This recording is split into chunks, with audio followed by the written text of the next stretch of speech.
just going to go ahead and say, and thank you to everyone who's spared the cold to be out here. And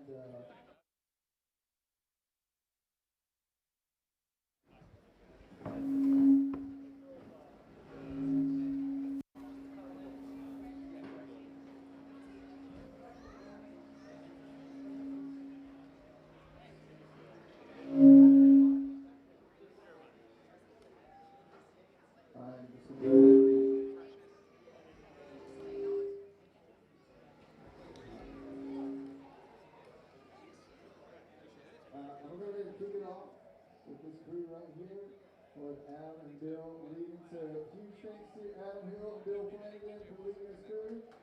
And we're going to introduce our panelists. Check, check. All right, awesome. Pass that one down. Pass that down. All right, thanks, you guys. Thanks, Brandon. Thank you to Jason. A lot of history and memory here at Camp Greer. For those of you that have not been here before, welcome. Camp Greer is an incredible place. It's a privilege to be here. For that reason, it's a privilege to be here. Also, as this sort of camp and property gratefully was mostly spared from a lot of the damage, and a lot of tireless work went into kind of getting trails prepared. Thank you to everyone that did that. And also, it's incredible, not just the money that's being raised here for this event, but also that Jason and everyone here at camp provided a lot for the community, which is a lot. That's what brought us here today. We got incredible endurance panel here of actual legends in this endurance realm. And thanks to Bill for coming on, because I was telling him I don't know a whole lot about cycling, so he's my cycling guy. But yeah, so I'm going to let this crew introduce themselves, and really, if you all want to just touch on what this community means to you, just specifically Western North Carolina, because I think all of you have some unique ties to this area. So I guess, Tony, take it away. Should be good, yeah. Am I good? Yeah. First, I just want to thank everyone for selling out the event, showing up, and putting your efforts towards supporting the local community. My name is Anton Krupicka. I've been an Ultrarunner for 20 years, and I guess my tie to the local region is my partner Hailey here. Grew up in North Carolina, went to school in Boone, and we started coming here a couple times a year, I guess 4 or 5 years ago. And we were actually here the day the flooding started 2 months ago. I had just done a race up in Virginia, and we were planning on spending a couple weeks down here to enjoy the fall leaves, do some climbing, do some cycling. But we hightailed it out of here when bridges started flooding, and we're just glad to have our opportunity to come back and show our support for the community, and see everyone come together. Hi, I'm Hailey Moore. Like Tony said, I grew up in North Carolina. I went to App State, but now I live out in Colorado, and I'm an endurance cyclist, but also a runner and climber. So for me, in addition to going to App State, I would say my connection with the Western North Carolina region is that through climbing in college, it was just the first place where I really fell in love with the landscape and started to develop a relationship with the outdoors and creating like these meaningful experiences. So ironically, I didn't really ride bikes when I was living here. That's something that I got into more in Colorado. And so coming back with Tony these past 4 or 5 years with our bikes has, for me, it's been like a rediscovery of the region. And actually before Helene hit, we had been working with Camp Greer and Tanawa Adventures on doing some bike packing route development. Obviously that's on hold, but we still just think that there's so much great cycling potential here. And bike travel is such a low impact way for people to get to know a new area. So, but to echo what Tony said also, I want to thank everybody for being here, and I'm really excited for tomorrow. I'm John Kelly. So I grew up in East Tennessee and went to college at NC State and have now landed right back in the middle, up in the Boone area. And I actually kind of had the opposite experience. I was out of town for work when the hurricane hit and was, spending the whole day trying to map out how I was actually going to get home on open roads, and was wondering if I would have to legitimately park miles away and run the rest of the way home. But fortunately was able to make it, and we were quite fortunate with our house was largely spared. We were without power and water for a while, and our road was washed out.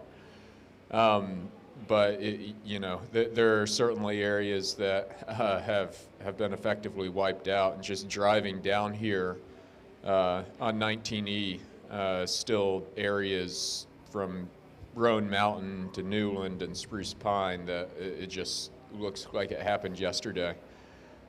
So thank you all so much for being here, whether it's from near or far, and just the great support that this event is providing to help people rebuild in this area. And especially it's so real now with temps dropping into the teens, and people out there still without shelter and basic necessities. So thank you so much for that.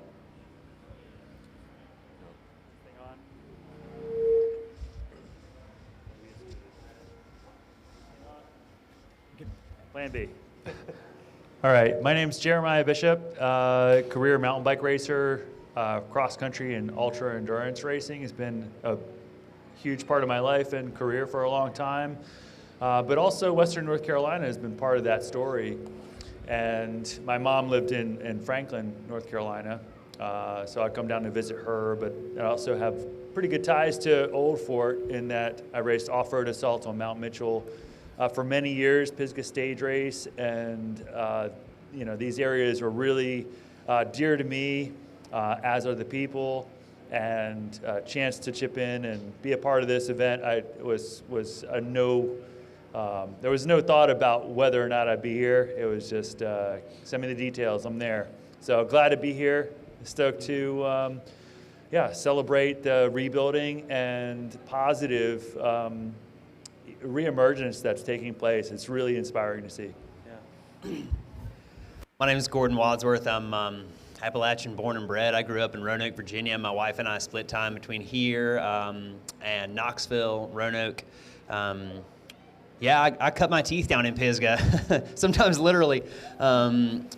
It is an area where you are in perpetual connection with your own failure, your own ability to fail. We like to say the mountain brings everybody to failure, and I think that has this amazing thing where it kind of unites us. Like the sooner we see that we all need help and can be available to others for help, I think the better we are as a community. And this event, I think, shows that. Nearly $1 million for a community that doesn't have a lot, has never had a lot, but it has a ton of trails and a ton of natural resources, and that we from all over the U.S. can show up and share that and get rad and maybe get a little cold.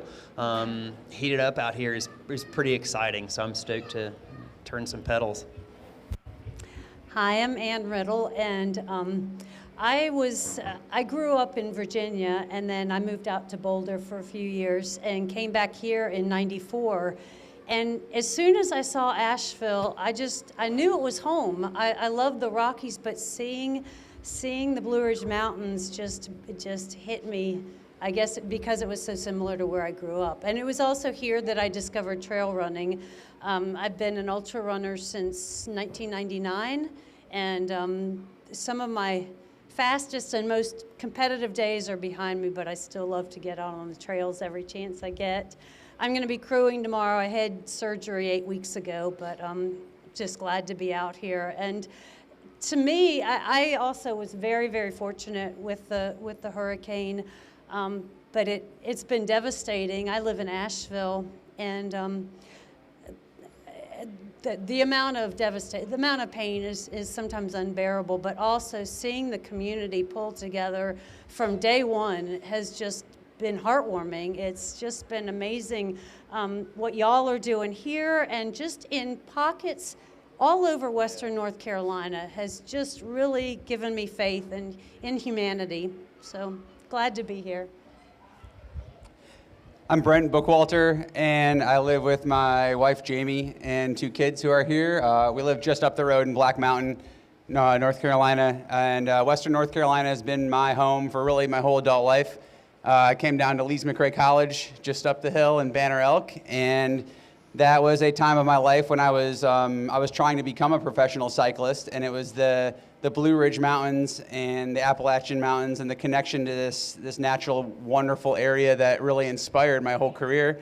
And then, now as I shift gears, being retired a few years ago from pro cycling, this is just an area that continues to inspire me. It's the area that we're passionate about raising our kids, and the mountains are just a constant source of joy, of physical health, social connection, emotional love, everything. It's my heart and my soul, and it's been really, really hard to see the devastation and damage. We're relatively lucky. We had a little bit of house damage, but to see these mountains and these areas, these mountains have been a source of a constant stability. It's the one thing in life that didn't change. Life's changed a lot the past 15 years since I've been down here, but the mountains and the natural areas, they haven't changed until a few weeks ago, a couple of months ago, and now the sights are different, the sounds are different in ways that I never ever could have imagined, and it's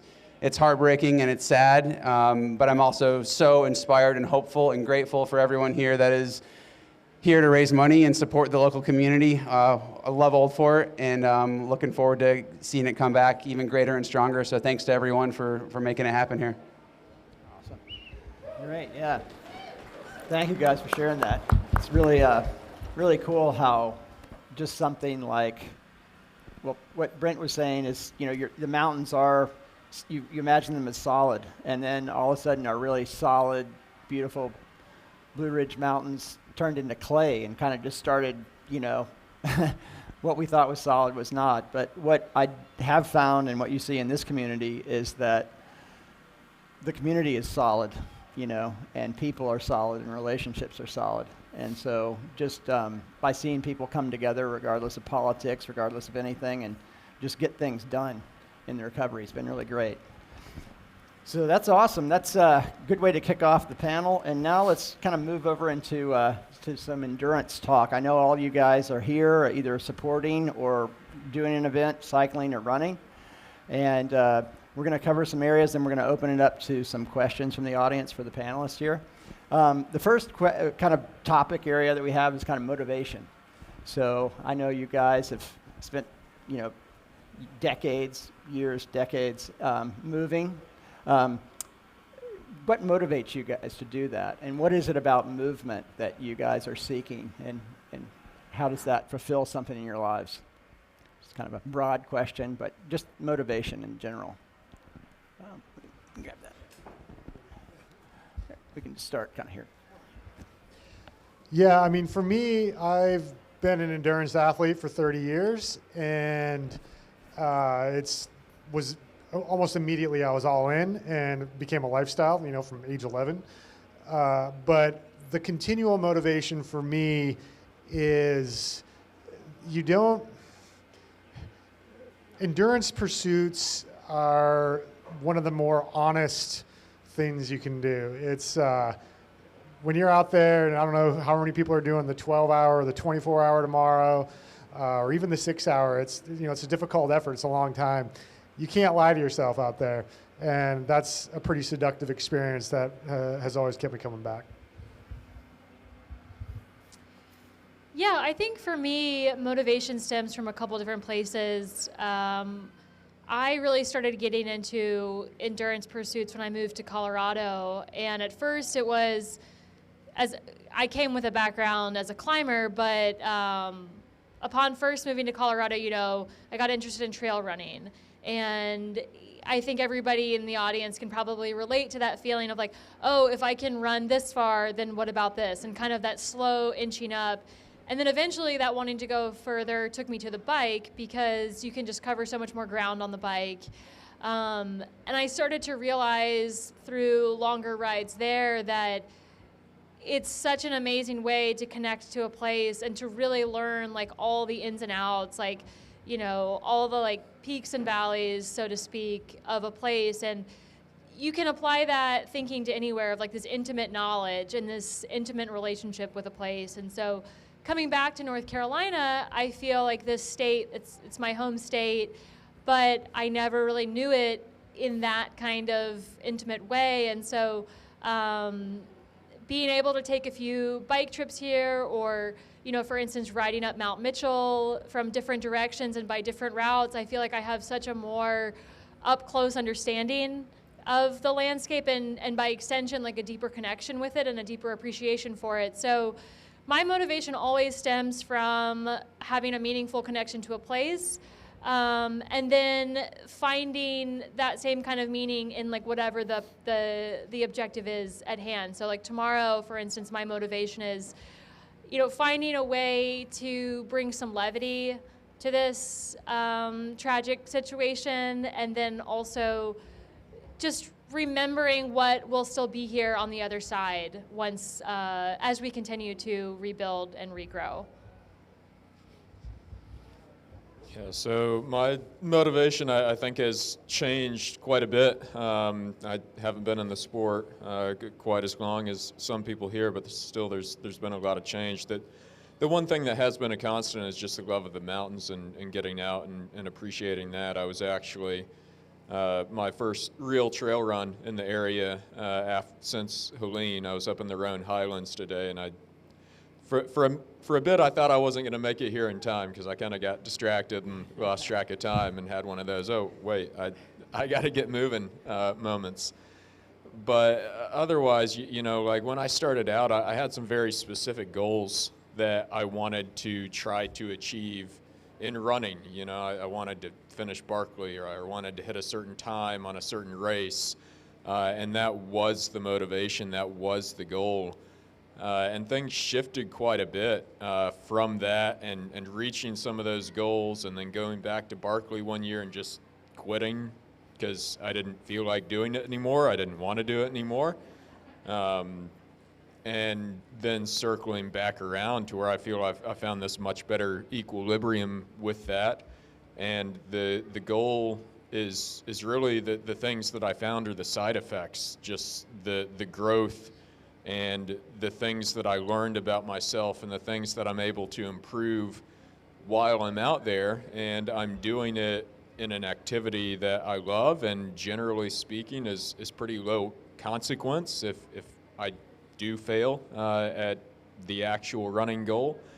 And that really kind of showed itself quite a bit in the weeks I was actively working on hurricane relief efforts, and I was noticed quite clearly that some of the things that helped me through that and helped me do as well as I could at that, they were lessons that I learned from some of these crazy, stupid, long events that I do. And so I think that kind of idea of putting ourselves in these difficult, uncomfortable situations that are artificial and kind of pointless in the grand scheme of things, they really come back around to help us when it really matters. Can you I know that you got generators out and heaters and that sort of thing, and as you said, there's people that still need those, probably in Avery County and up in Yancey County and that sort of thing. Can you tell a little bit about what you've actually, what was the endurance component of that? Like how many generators, heaters, things like that you did? So I mean, and that's also thanks largely to this community. I've always kind of had a love-hate relationship with social media, but it really showed its value during that as well. I got a bit frustrated with one of the organizations I was working with in Boone, just on kind of red tape and dragging their feet on getting some of these supplies out to people, and started getting stuff out myself and adding up the costs, and thought, oh, I'll post and see maybe if some of that can be covered. And next thing I knew, I had like $40,000 to spend on these supplies, and it was well over what I expected, and I still had a responsibility to, actually put that to good use and put it to good use as quickly as possible. So a lot of the kind of planning, logistics that I've learned from the big FKTs and other big events that I've done, also just the physical and mental endurance to push through to the end on that. And a lot of just basic lessons, like don't waste time at an aid station. Like I found myself telling myself that a lot when I was kind of at these groups and just standing around like waiting for something to happen. I was like, okay, this isn't effective. We need to go do something. We need to get on this. And so it's just a lot of little things like that I notice and add up, and that's all really thanks to Ultrarunning. Awesome. Same question? Yeah, just Go for it. All right. I didn't know if we were going to pivot. I love that. That was good stuff. Yeah, doing hard things definitely prepares us for life. And the motivation can change, and that's for sure been my situation. Motivating for national championships or world championships is very different, than continuing to engage in competition when you're in your 40s. It's definitely a little different reward. It's still very rewarding, but better not evaluate how it goes by your results exactly the same. But for me, exploration, to answer that question in a poignant fashion, exploration of the self, exploration of the natural world, that's really a motivator. Seeing new trails, like the new trails being built here by G5 Collective, I mean, it just perks me up, and I smile, and I go, damn, that is something I've never seen before. It took a lot of work, and it just, that stuff's motivating. That's a new motivation, and exploring, obviously, the inner crevices of your, weakness or self-gratification or whatever it is by doing hard things and hitting the reset button. That's just invaluable. And you always learn something by stepping outside of the box and getting in the mountains and doing big stuff. Those are really good answers. Yeah, you guys are awesome. really good at this. I think for me, there is this, right, there are these itemized specific goals of a specific event or a fastest known time or a thing in the calendar. But I think cyclically as an athlete and as a person, I think the thing that motivates me the most is change and the inevitability of change and the warmth of this too shall pass, right? This idea that, the philosopher says you never step in the same stream twice or you never ride the same trail twice. And I think that the opportunity to analyze what's going to change next and hopefully solve that problem, sometimes not, but be vulnerable to myself to assess that and strong enough to build for it and for the next thing and the next thing and the next thing, and hopefully as a community to do that also, community of riders or runners or in our community in Old Fort or Pisgah or Virginia or wherever. I think that for me is been the enduring theme that keeps me motivated, is that embrace of change and the inevitability of it, and hopefully that you come back stronger and you build back better and stronger and more durable the next round. I guess for me, I started running when I was 14, and I was lucky enough to win some of the first races I ran. And so for me, it was all about competition for years and years, either competition against others or against myself. And that's really shifted in recent years. Well, in the last 2 decades. You think the 40s are hard. Wait till you turn to your late 50s. So I've really, I went through phases of really being, the competition being my focus, and then it turned into competing with myself. What can I do at this point in life with this body? And now, to be honest, it's just about moving. It's just, when you've been doing a sport for as long as all of us have, it's like, it just doesn't feel natural not to do it. And so I'm just so grateful every day I can, and I can't right now, but when I get better, just to be feeling my body moving through space is magical. And I don't care whether that's on a bike, on skis, on feet, whatever you're doing. It's on the rock. I mean, it's just feeling, I love that, just feeling myself in my body, in the present.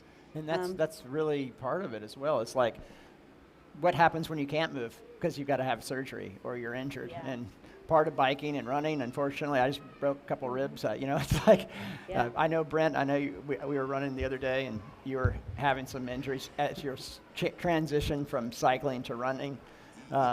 Yeah, we're all kindred spirits here. All that resonates loudly, the transition, the evolving motivation. I've been reflecting on motivation a lot as I've had to shift my motivation to ride being a largely livelihood to now, what is it now? What motivates me?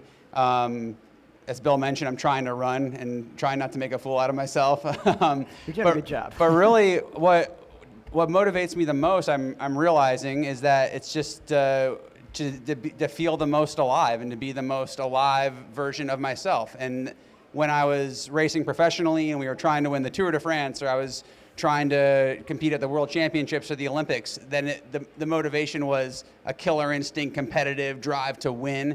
And that's evolved a lot. Now my motivation, I feel really alive when we're on some of the G5's trail, the G5 Gateway trails with our little 4-year-old, and I'm seeing him ride without training wheels and shred the single track. I feel so alive doing that, and I'm really motivated to do that. So really, it's about feeling alive and the constant evolution of realizing that.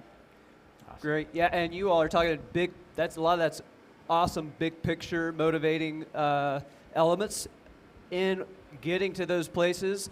What do you all? And I know Jeremiah, I think, are you still coaching?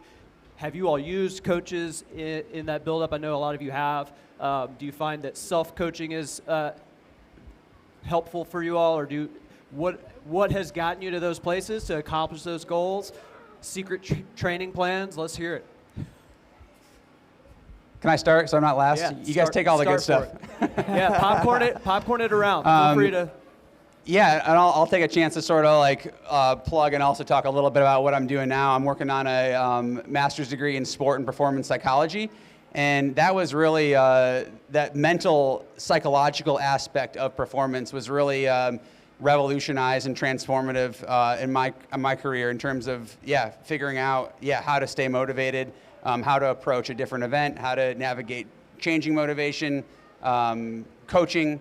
For me, a lot of it was getting the coach. I think all this, like excellence, enjoyment, they're both better done in a team environment. I need a team. I imagine most everyone up here would say they need a team in some capacity. And that would even be some advice for anyone running tomorrow. If you don't have a team tomorrow, if you don't feel like you have your team support crew, like build it now. Find someone else who's running and loop them into your network, your team, because that's instrumental for enjoyment. It's instrumental for excellence, and that's a big part of this mental and psychological aspect as well. Excellent. Are there any as you guys go? Are there any secret training techniques that you all? Anything interesting that you do that's unique? I believe I heard someone might have turned their office into an altitude chamber. Interesting things like that. I don't have any secret tips or anything, but I do feel when I was at my most competitive, I felt like having a coach was really helpful. I think a lot of endurance athletes will literally push ourselves till we can go no further, and that's not always the best approach when you're training for something specific. So having somebody there to be accountable for and to just kind of help me know that I was on the right track. And I agree. I think running, and I guess biking is the same way. It can be such a solitary sport, and I love that. I mean, there's nothing better than disappearing into the woods by myself for hours on end, but it's also can be so social, and some of my very best friends are people that I've shared lots of hours on the trails with. You get to a different place when you're sweating and hurting with somebody than you do in normal life. Yeah, I would agree. I think a coach or a coaching community is really critical. Someone that can be honest with you and expect the most of you at the same time. And different riders and different runners, I'm sure there's a lot of different coaches and coach relationships or apps or AI or whatever out there now, but I think self-reflection is a really important part of that, and being willing to be in times gentle with yourself and in times really hard on yourself and expect the most of yourself. I think those are really critical things, and you know, there's no short distance tomorrow. Like 6 hours is a long time, 12 is a long time, 24 is a really long time. And so I think it is really important to be gentle on yourself, to be firm with yourself, to expect really good things out of yourself, but also like support yourself to get there. I go through Jeremiah's trash. That's a secret trick. Yeah, whatever bars and gels and whatever. Yeah, there are not too many good secrets there. Yeah, I'd say one that really I was thinking of is consistency. I think consistency for a lot of athletes is a difficult thing, especially if they're working, balancing kids, balancing things, and it's become more challenging. But you know, when you are constantly active and you don't really judge the outcome, but you judge the input side, you can really feel validated by doing something every day. And that's my shortest answer. So the office altitude chamber was me. That's yeah. I have about it's like an 8 by 8 cube that I spend more time per day than I wish sitting in, and so after Hard Rock 2 years ago, where I after the 14,000-foot peak on that course, found myself puking at an aid station for 4 hours. Decided to try to do something about that to maybe take a bit of the edge off some of those acute altitude effects that we unfortunately don't really get to see in our mountains here. So we'll see how that works out if I ever get back into Hard Rock again. But you know, I'm also trying to spend less time in my office these days, so who knows. But you know, I was self-coached for about 5 years. Now I've been coached by David Roach for about 5 years. And the big thing for me, you know, when you're starting out, you just run more. Like, just go do more. That's pretty much it. You'll improve a lot if you have that sort of consistency where you're doing it each day. Beyond that, I kind of hit a plateau, and I also hit a point in my life where I didn't really have the time and focus to think about my own training as much anymore, and just being able to offload that and look at what I'm supposed to do each day and then go do that and not have to worry about it or think about it or plan it, that's pretty incredible for me. And he is, you know, my coach has had some great success this year at Leadville and Javelina, and he has kind of looked at himself as a science experiment and trying some of these crazy things on himself, and it's worked pretty well. So, you know, I might have to replicate a few of those things and see how they turn out.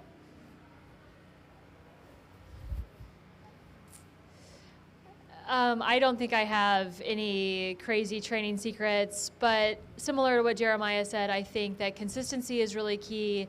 And I also think along those lines, it's important to look on the other side of the coin, which is something I've been doing this year. So not only the training, but how you're recovering. And I think that, you know, you get to a point, I work as a rider also in the cycling industry, so you get to a point, I think, where you feel like you're putting in the most you can in terms of time on the bike or running or whatever your discipline is, but then on the flip side of that, if you're not having effective recovery, that time it's not a waste, but it's not really serving you as well as it could. And so I think for me this year, focusing on how to recover more effectively has been top of mind, and also the acknowledgement that any life stress is stress that is going to accumulate and affect your training. So, you know, when I feel the best training is when I am leading like the most boring life, like getting up early, eating well, going to bed early. And I'm a creature of habit and routine, so I really thrive on that. But I think for each individual person, just kind of self-assessing and figuring out where you can possibly minimize other stress in your life is a good approach. I'm going to be probably a little different than most other people up here in that I've always been self-coached, even when I've had a coach, and I think it's always come down to what your goal is, what your objective is with your running or your cycling. And for me, it's never been about maximizing my personal potential. It's always been more motivated by the experience that I want to have and the experience I want to have when I'm out there. And so it's always been a very personal, I want control over it, I guess, which might say something else about my personality. But as I've gotten older, in terms of concrete tips, cross-training is a big thing for me. I split pretty equal time between the bike and running, and I was probably notorious 10 or 15 years ago for extremely high running mileage and only being a runner. And I've found as I've gotten older that I just don't need that anymore, and I'm running as well or better than I was then. And that's been a nice revelation for me. Yeah, when John said run more, you kind of took that to the extreme back then. What was your largest weekly mileage that you got to? Well, I mean, I can remember in 2007, I got injured in the spring, and I was preparing for the Leadville 100 at the end of the summer. And normally you might take, I don't know, a 3-month block of training leading up to a race. And I remember at the end of this block, I had 6 weeks before the race, and I did 1,000 miles in 5 weeks. And my boss at the running store I was working at was like, you know, 1,000 miles in 10 weeks or 1,000 miles in 5 weeks, it's all the same, you know, you're going to get fit either way. And it's like, got the 1,000 miles in, went and had a good race, so, yeah. Wow. Nice. You all mentioned a lot about the training, and there was a little chat about going through garbage and finding gels. We love eating. I think I saw a few of you cramming some delicious food from the vendors. That John, you went on a big run right before you got here. That explains why you were looked like you were about to go out on another loop. How fast you were eating. Barbecue and mac and cheese sandwich. Oh, there you go. There you go.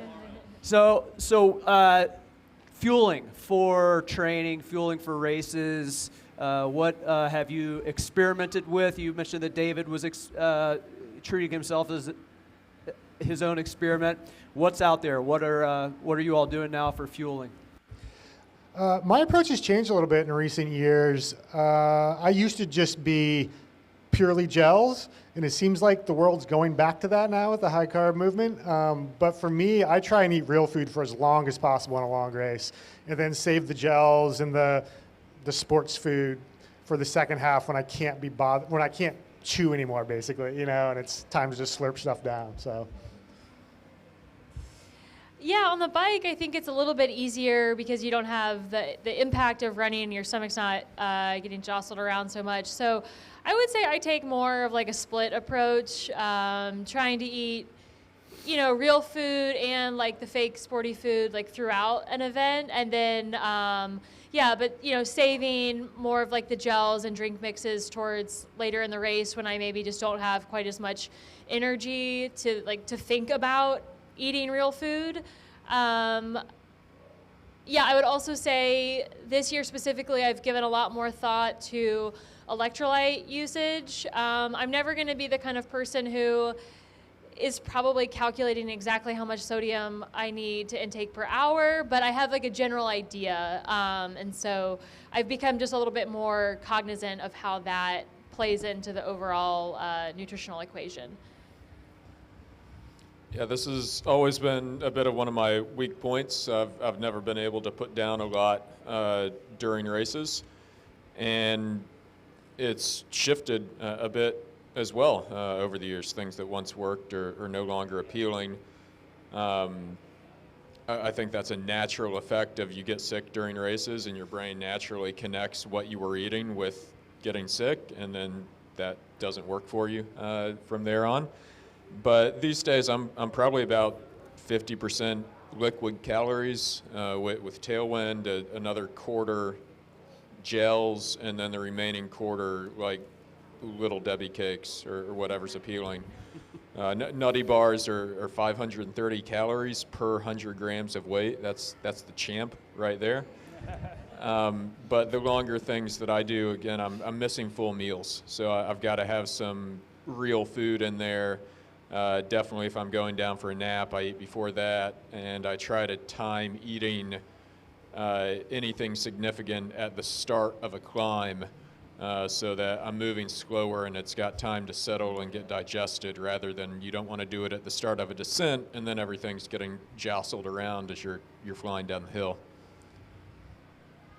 I'm learning stuff. That makes good sense. Yeah, honey buns. I eat like I vote early and often, I think. Yeah, that's, yeah, just eat. Please do. It's enormously easy as an adventure or endurance athlete to find yourself in this cycle of, you know, my power, my pace, whatever, is peaked, is plateaued. So watts per kilogram on the bike is what we measure. So if watts can't come up, kilograms have to come down.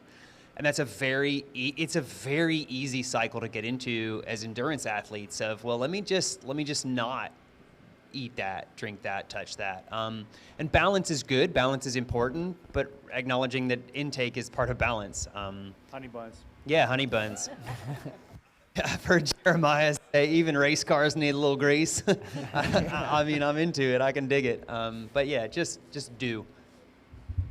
Yeah, I get to that point in a race where just nothing looks good, nothing tastes good, nothing goes down very easily. But I had a coach at one point, I think I was complaining about nothing looks good. And he said, it's a race, not a buffet. Just put some calories in. So I find that if I just stay really structured, kind of along the lines of having a coach so you don't have to think. If I have an eating plan, I'm going to eat a gel every 30 minutes, or I'm going to do this every 30 minutes, and it kind of takes away the whole negotiation. Do I want it? Do I not? It's like, okay, the watch is saying eat, eat. And so that tends to work best for me.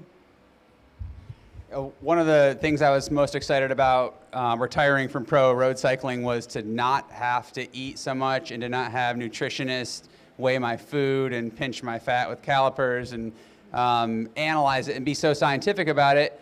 But one of the things I learned through that was just like we have to train our bodies, we have to train our digestive systems too. So like I totally agree, we have to eat, fuel the beast, but that has to be trained too. And it's hard to do it in training because a lot of us don't have, me included now, like I don't have 30 hours a week to go like train. I'm not doing workouts where I feel like I need to really fuel them that much. But if I can keep my body adjusted to assimilating calories at a similar rate that I will in races, it really helps. And now that I'm trying to run a little bit and I'm so inefficient, I'm like, crap, now I have to start using these horrible gels and all that nonsense again. So I prefer real food, but I see the value in gels, and I love John's tip on the eat before the climb running. I'm going to use that, so thank you. Yeah. Cool. Yeah, so let me just lighten it up. I want to just have a response, and it's kind of something about what do you guys feel like is the performance of the year? This is changing track a little bit, but there's always an endurance performance of the year, whether it's running or biking. So this is definitely a radical shift, but this will transition us into something else. Brent, for you, what has been the performance of the year, if you're off the top of your head? I'm going to try not to do a bike one because I'm two in the head of my bikes. I feel terrible. I can't remember her name on the spot. Remind me the woman's name who set the AT record. Yes, thank you. that is. I cannot comprehend that. And having a wife who's also a boss, mama, power driving runner and rider and endurance athlete too. Seeing the power of a woman do that and the inspiration and the physical, the mental fortitude and doing it in that environment of the AT. I've not seen all the AT, but the pieces that I do, I love, and I was in awe of that feat. So thank you for the help there, the assist. Yeah, I think I would echo yours. That's the same one. Yeah, same. What a run. I'd say on the cycling side, I mean, I can't speak for the road side. That, is neither here nor there. But for the mountain bike side, Logan Kesper's Eastern Divide FKT was a pretty insane. As epic as Lails Around the World ride was, as fast as Lachlan Morton's Around Australia record was, it was supported. And I mean, there was the Triple Crown for bike packing with what's his name, Justinas.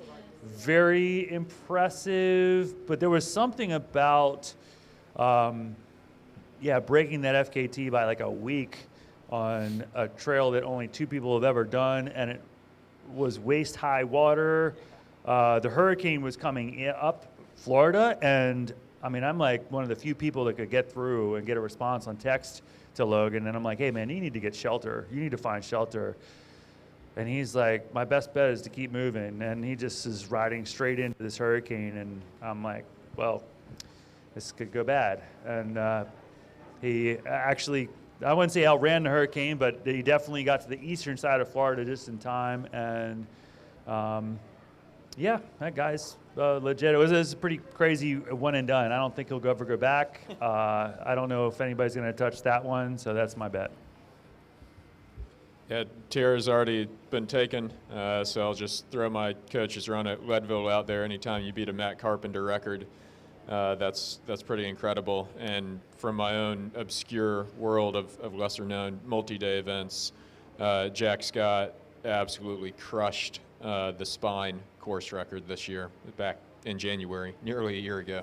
So, real quickly, I've had a lot of people ask, do you think David, how would he do in Europe?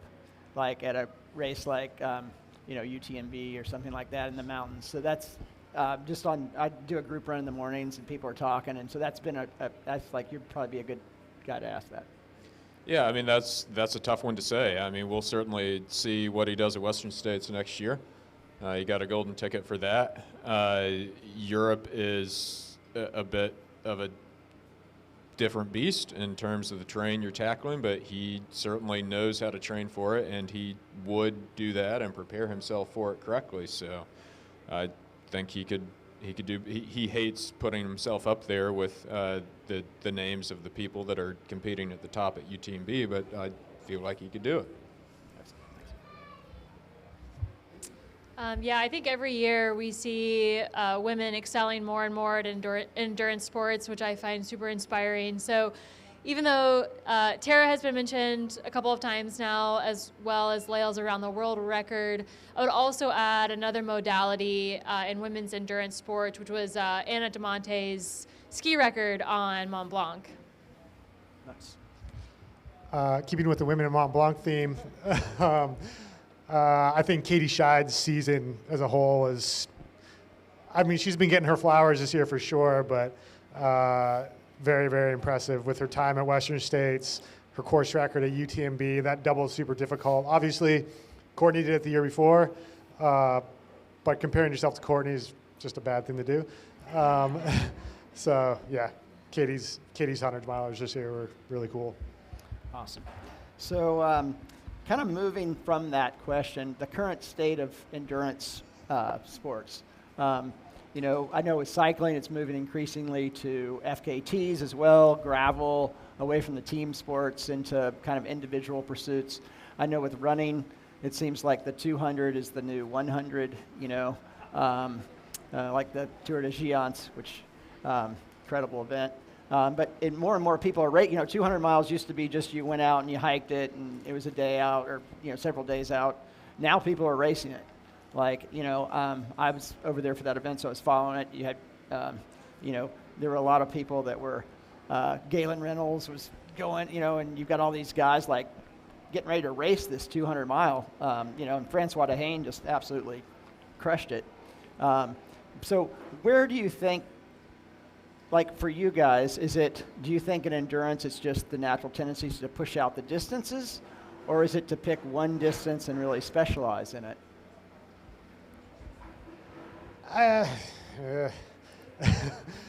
don't know. I think it's cool to see the 200-mile distance take off. It feels like it's where 100-milers were maybe 30 or even 40 years ago, where it will only become more and more of a thing and be raced more and more seriously. But I don't know. I am not a huge fan of like always having to go farther. You can have an extremely interesting and profound experience just in an hour run, you know, especially if you're trying your best during that hour. You'll go to some places that can, you know, they'll keep you occupied. So I think it's mostly in your mind and how you're willing to approach things that endurance is found, and not necessarily in how fast you're going or how far you're going. Bill, I hope you don't mind, but I'll actually push back a little bit against Sure, absolutely. the statement that you made about cycling moving more towards FKTs or continuing to be sort of like on the gravel side of things. I think since Tony and I both follow ultra running and cycling pretty closely, it's easy to see a lot of parallels between those two sports. And I think what I've noticed most right now is that both sports year over year are getting a lot more resources poured into them. And I think inevitably when that happens in cycling, you know, more resources, the goal behind that is better performance. And in cycling, because of the dynamics of the sport, that inevitably favors like a team-based approach. Okay. And so I think in the US, we are beginning to see gravel cycling kind of mirror some of the tactics that have been used in road racing in the past. And regardless of how you feel about that, I think it's undeniable that we're going to see like faster and faster times here in some of the off-road events. Okay, absolutely. 100%.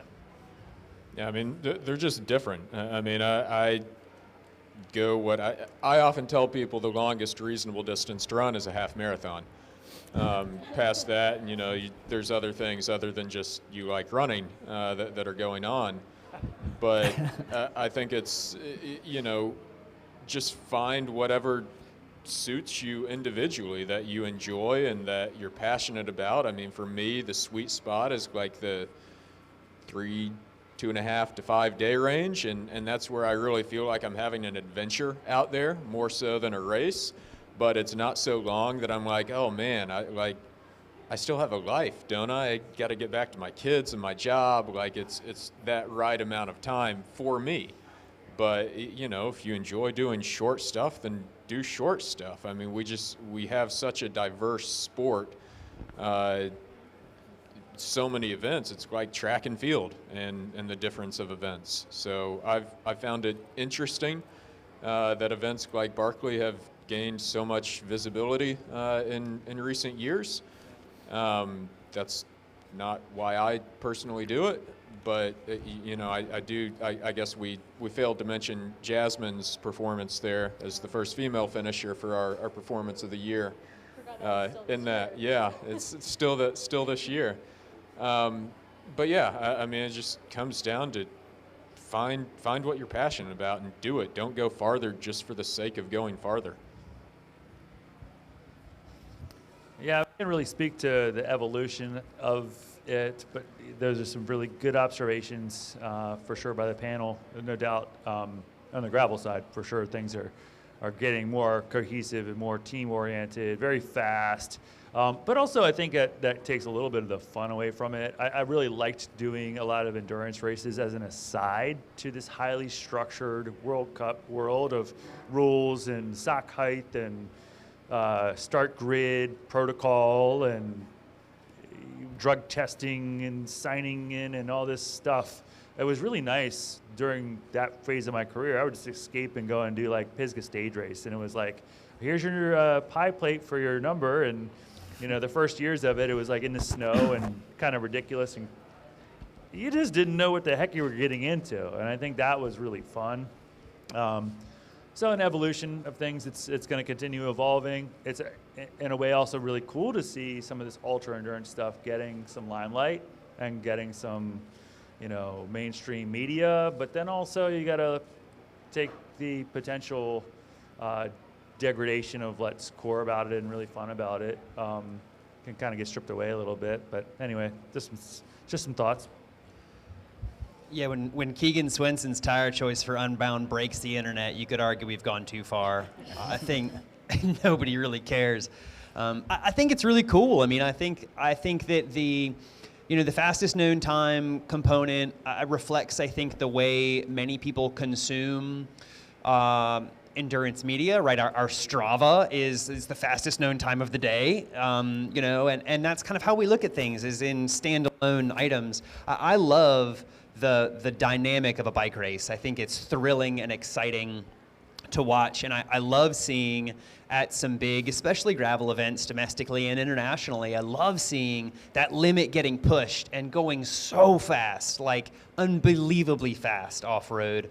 And I also love, in the same context, and I'll call out Unbound again for that, in Emporia, Kansas, you have riders that have never, ever, ever done a bike race. They just picked it up this year. I spoke to a woman earlier tonight here, just got a mountain bike, just did a road ride on it, and was like, I don't know what I'm in for, but I'm doing 12 hours. Should be fun, right?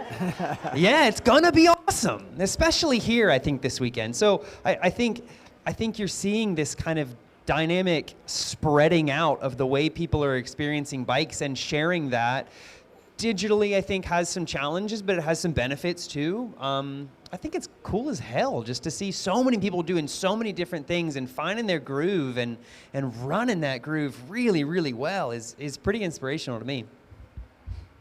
Yeah, I agree. I guess what I've seen is just all of this has become so much more mainstream. I remember when I ran my very first marathon in like '94, and everybody at work was like, oh my God, I can't even drive 26 miles. And now it's like your next door neighbor's grandmother ran a marathon last weekend, and you're nothing if you're not running at least 100. But it's great to see people competing and coming out at all levels. And the other thing I love, there are just so many different opportunities in our sports to, like you said, find your groove. I mean, I had a lot of years where I specialized in the road 100K, and that was my focus, and I was going to get do the very best I could in that one event. But then I've done everything from 100, like a 24-hour on a paved track, on a 1 mile track, to doing the South Beyond 6K, which is covering all the mountains here in Western North Carolina by foot over a period of 6 days. So we can all just find whether it's a really fast 10K or a grueling 7-day. I mean, there's something for everybody, and I think that's what's pretty exciting about all this. I don't have much more to say. The only thing I'll say just on the inclusivity is it bums me out when I hear I'm just doing the 100 or like I'm just doing the 6. Like that's a bunch of BS. And that just is a pet peeve, and I would encourage all of us. I don't always catch that, and sometimes I'm guilty of it too. But as we have all the collective responsibility to end that silly shame game. It's all big stuff. And I don't know where it's going. It's getting a little out of control, to be honest. Yeah, it is. It's like what you say, the 6, 12, or 24. And don't say you're just doing the 6. I did preview the run course today. So if you guys have poles, even if you're doing the 6 hour, I'd suggest bringing them. It's definitely a little bit up, a little bit of down. Yeah, a little bit up for sure. Not too technical, but it's definitely up about 700 feet per lap. So maybe adjust your. If you came here saying I wanted to do a certain distance for the 6 hour, or 12 hour, or 24, you might adjust that a little bit and just see that vert number. So it'd be pretty awesome. Yeah, and just, hats off to everybody who's going to be out here. It's definitely a little bit chillier than normal. I mean, but tomorrow's supposed to warm up to about 50, I think. So it'll be pretty nice. I think at this point, what we're going to do is open up some questions to the audience. And what we'll do is have you guys come up here to ask the question. Yeah, I'll scoot over here. If you want to come over here, I've got a separate mic. So what we'll do, if you guys have any questions that you'd like to ask a particular panelist or maybe to everyone, come up and have at it. Anyone? While we're waiting, if not, I can come up with questions. While we're waiting, I'm curious. Back to the motivation aspect, and I'm also I use music. Music motivates me a lot. I don't run with music, but if we were to go to your whatever you use to listen to music these days, what would be the last song that you were listening to? And if it's Yanni, that's okay. You can just, that's okay. So go down. What music would you have last listened to? I'm looking for new music. Man, I'm just stuck on like Carl the Super Truck and like Wheels on the Bus and Itsy Bitsy Spider. So I'll get back to the good stuff someday. But nice. I can't say what the specific last song I listened to was, but this time of year it was definitely A Christmas Carol. That's all we're hearing at my house. Yeah. Much to my partner's chagrin. Yeah, I let my NICA kids, my youth cycling kids, make playlists for me, and it's always that experience. I encourage you to outsource your playlist. Yeah, I have no idea what the last song was on my playlist. It's probably like some Wu-Tang, Liquid Swords, or just high energy hip hop. I don't know what it was. Yeah, same as Ann. With my wife and kids, it's pretty much entered the Christmas music season. So here it is. Yeah. Yeah, with the Spotify Wrapped just coming out, I was pleased to see that I listened to a variety of music this year. It's so hard to know what's going to strike an emotional chord, but my Spotify Wrapped had anything from the Detroit band Proto Martyr to Maggie Rogers. I just checked my Spotify. The last song was Long Journey by the All-Alas. Nice. Fitting, I suppose. Kendrick Lamar's new album's pretty good. It's pretty good. All right, we got our first questioner here. Can you guys hear me?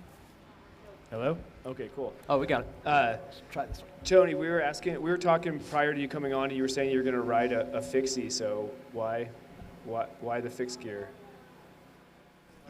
And then also, I just want to say, shout out to Thomas the Tank Engine soundtrack for all of y'all with toddlers. So yeah, nice. Definitely not a fixie. A single speed. Yeah. Fixie I don't think I'd survive, but. A single speed we flew here from Colorado. Just wanted to keep a simple bike to travel with. But I prefer single speed for the simplicity. It's a pure, you have to adapt instead of using the technology to adapt the terrain to you. So, yeah. All right. Okay, I have a question. So, which are all of you guys? I know, Ann, you're not running or biking. So, are you biking or running? Are you going to do one of the events? I'm doing the 12-hour ride tomorrow. Okay. What one are you doing? I am also doing the 12-hour ride tomorrow, which will be my first mountain bike event. So, if you have to pass me. Awesome. I've unfortunately got to head back this evening. Daughter has an event tomorrow that I'll be at, but. Yeah, wish I could be there, have fun out there. It looks like a beautiful day. 6-hour mountain bike. Yeah, 12-hour mountain bike on my single speed. That's going to be great. I'm going to be crewing for the 24-hour, and my partner always has an extensive aid station. So anybody who's out there running, if you need a snack, stop by and I'll hook you up. I'm also on family duty tomorrow. Sadly, can't participate. So my only ask is that y'all make this such a slamming success that it can happen again in the future. So then I can do some version of it, please. Awesome. Bill, are you doing it?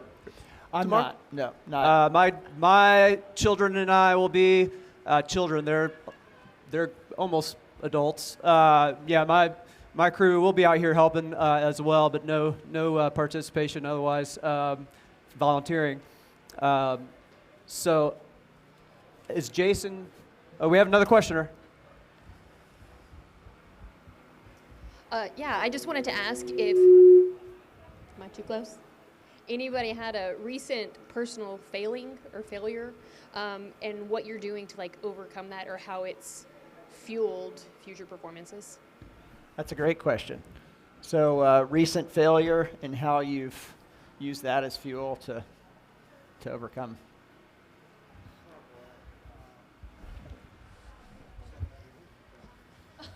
That's pretty simple. I DNF'd Tour de Géant a few months ago, so I haven't had much success at that race for some reason. I seem to have a bit of a curse there, but I learn from it every time, and it's good to have that thing, I think, that is kind of just out of reach that keeps you moving forward. Yeah, I don't have a specific example, but going into the summer season in Colorado, I always have a couple of big goals in mind. In the Alpine, it's the best time of year to be in Colorado, in my opinion. And for a variety of reasons, work and injury related, I wasn't able to pull off a big goal this year in the summertime. So I think what that's left me feeling with is for next year, I'd like to try to do less better. Just focus in a little bit narrower. You have one?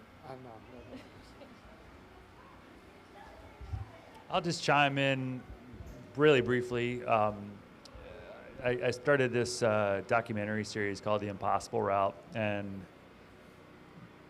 it was interesting learning experience, kind of embracing failure because, well, a lot of people don't know this, that even watch the videos, that we don't even make half of them, whether it be a time limit, whether it be a course that's never been ridden and there's like some water obstacle or something dumb comes up with it.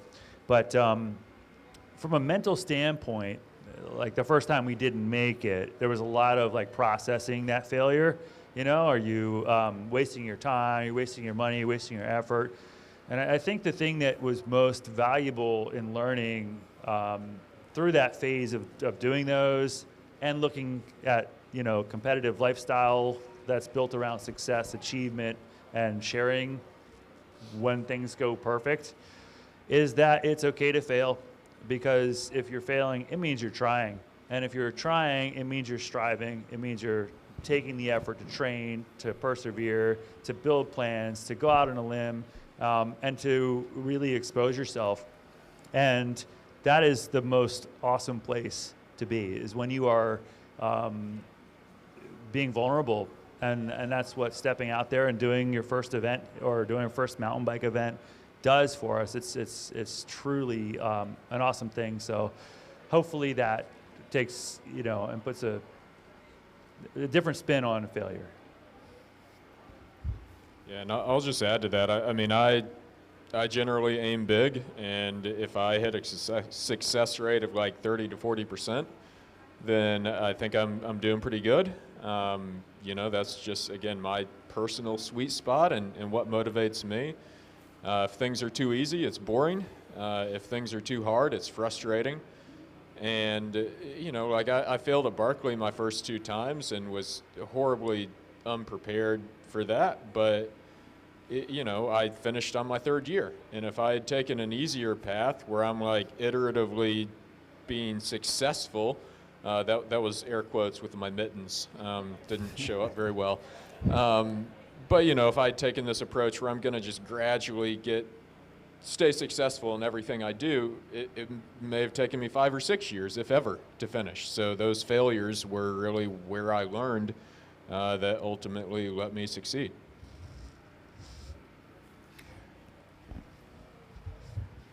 I think one thing that I have realized is I guess I had a couple times where I DNF'd, not because I was severely injured, not because anything terrible happened, but because I just wasn't running as well as I had thought I should be running. And I got frustrated and I was not pleased with my performance and I just bailed. And 2 times in particular, one was an FKT attempt, and it was just like, now I look back and I'll never be able to go back and do that again. And I don't even care if I had gotten the FKT. I should have finished the damn thing. And so I think for me, what I've learned is, I have my goal, but even if I know there's no chance of reaching my goal, I still need to push on to do whatever I can do that day, because there might not be another day where I could try that again. So just finishing is something. As a pro road cyclist, we lose all the time. We never win. It's terrible. So I was failing nonstop. And what I had to just keep doing was reevaluating like my why I was doing it, why I was out there, like what deeply held values to me were being held, and how that was guiding me. And then also being really deliberate with like, which goes along with the why, is like, why am I out there? And I think like I didn't do enough of that a lot of my career, the actual real deliberate part, like actually writing it down or like being vulnerable, telling it to a confidant or a friend or someone, and then being able to own that, because otherwise you get in those situations where maybe you weren't honest with yourself, why you were going into it, what you wanted to get out of it. And then it can slip away, and then that's how you have regret. Great. Got another question. This is specific to John. I'm running the Wild Oak Trail run in February, and I know you've got some good runs out there. Just wondering if you had any advice and if you use that as kind of a training run for Barkley. The first year I did it, and I did use it as a training run, and I saw what a beautiful course it was and what a great challenge it would be to try to sit down a great time there. So the second year I went back all in on it and did have a great run. It's just such a low-key classic event on a beautiful trail. Can you describe what exactly it is? The name of the event's the Wild Oak Trail 100. It's actually like 112. It's got the same. Is it Virginia? Yeah, it's in Virginia. Right? Yeah. It's got the same elevation gain about as Hard Rock, just minus the altitude. So just go out there and enjoy it. Make sure that it's a 4-loop race, and you're your own crew. There's no support, so just be sure you're taking care of yourself and refueling between each of those loops, and keep at it. Just approach each loop like it's new. You don't want to get into that mindset of, hey, you're repeating the same thing again. Just one loop at a time. Excellent. Thank you. So let's talk specifically for Brent, because I know he's kind of going through, we've got cyclists and runners here. Brent, you've obviously had a great career in cycling, and now, kind of in your retirement and studying, you've taken up running, and been kind of with you through some of those ups and downs, but you've had some great races already. So just, how do you feel, how does that transition between cycling and running going? Thanks, Bill. You're very generous to call me a runner in this company up here. I feel like a total imposter. But I'm trying, and I love it so much that I hate it. It's so hard to make improvement. It's so slow. I also am loving the beginner mindset and the newbie mentality, and really enjoying, like getting some nice linear gains instead of like surfing around for those 1%ers at the top.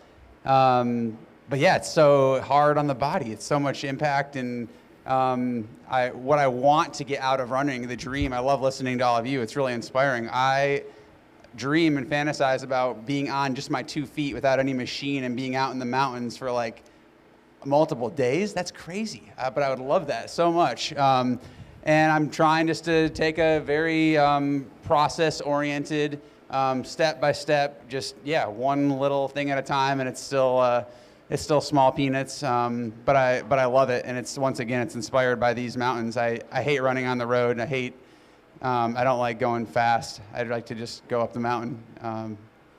So yeah, hopefully I can absorb more of this goodness by osmosis of this crew up here. Excellent.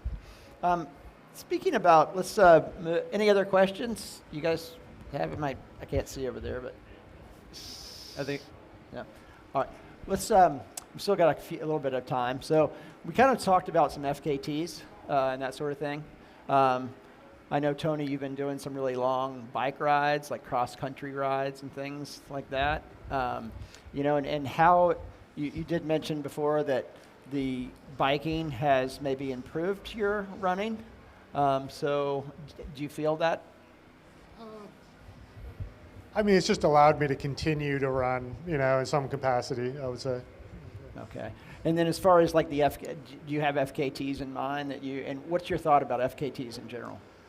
FKTs in general, for me, they're interesting because as a professional athlete, it allows me to do something that the public can relate to then. Because left to my own devices, I'm just going to be out there doing my own thing, whatever gets me excited. But an event like this, it brings people together. When you do an FKT, it highlights this trail or route or mountain range or landscape that other people can be inspired by and then maybe go and try it themselves. And not even to go fast, but just to go have an experience in that place. And that's why I find FKTs to be kind of exciting. Awesome, thank you. I also have a kind of going between questions, but we have 2 women on the panel, so I would like to bring up, and I do a morning trail run, which we have a lot of women coming and exploring the trails, a lot of women out on bikes. Obviously, it's a little bit different for women. I mean, there's safety concerns. We hear, horror stories, that sort of thing. But it's awesome to see more and more women come into sports, come into endurance sports. So maybe touch on that a little bit. Yeah, I agree. I think that we've been seeing a lot of growth in women's participation in the sport, and I think that's so cool. But I think I, from personal experience, would like to reiterate that we have a long way to go until there's parity of representation. And that's okay, but I think that in addition to acknowledging the growth of the sport, it's still important to maybe acknowledge the way that women can feel like a minority while they're participating. For instance, this year I did the 200-mile race at Unbound for the 3rd time. And I started with the mass start riders, so you had the pro people in the Grand Prix and who had qualified for the pro started early, and I believe there were 100 women? Less. No, like 55. Because it was like 135 men, and I think it was 55 women who started.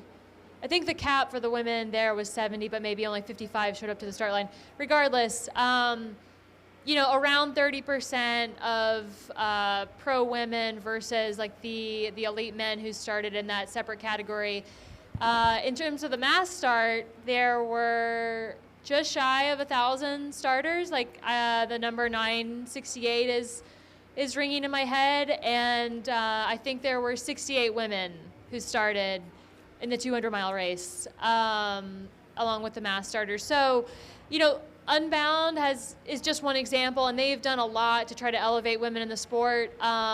Like they have this goal for 200 at the 200, and so they put on women's camps throughout the year, and have female athletes come and speak. And so I'm not necessarily like disparaging their efforts. I'm just saying that this is the reality of the sport right now. And so I also think it's important to examine maybe like the barriers that women see to entering these events. Like either it's, oh, that's too hard for me, or I don't see other women doing it, and just maybe drilling down on those reasons more and trying to understand the psychology behind that. Kind of on the flip side of things, I've done a couple of different bike packing events, which maybe for those who are unfamiliar are 100% self-supported events.